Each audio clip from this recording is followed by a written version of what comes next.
तोंड उघडू नये म्हणून त्यांना कोठडीमध्ये ठेवण्याचा प्रयत्न सुरू आहे असा गंभीर आरोप एकनाथ खडसेंनी केलाय।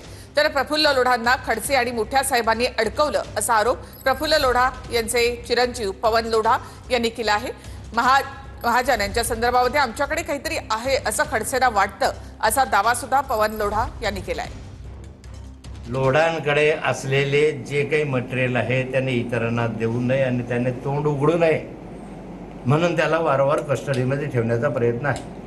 लोढा जर बाहेर आला ना, आता जामीनवर असेल का कशावर, त्याच्याकडून जर निष्कर्ष निघालं तर आणखी याच्यावरचा पर्दाफाश होऊ शकेल।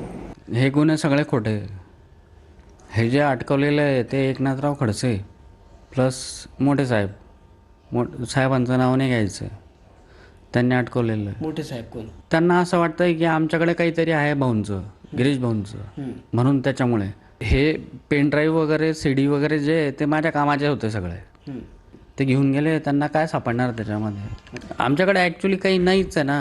गिरीश भाऊंबद्दल तर काहीच नाही आहे, त्यांच्याबद्दल काही विषयच नाही आहे। माझा एकुलता एक मुलगा गेला त्याचं दुःख मला आहे, पण गिरीश महाजनला मुलगाच नाही आहे, त्यामुळे मुलगा गेला तर दुःख काय असणार आहे त्याला? आता माझ्या सूचनेनुसार एकवटचं चौकशी करावं, पण तुमचे काय पुरावे असतील ते मी द्यायला तयार आहे की कसे आले। पेन्शनर माणसाकडून एवढ्या मोठ्या कोट्यावधी रकमेची अपेक्षा कशी आली? कोणत्या काय व्यवसाय आहे गिरीश महाजनांचा? माझ्यासारखं तर नाही की शेतीमधून मला काय मिळतील, काय व्यवसाय? परंतु अशाच मार्गाने पैसे कमवायचे होते का दुसऱ्याला सांगायचं हे बरोबर नाही आहे।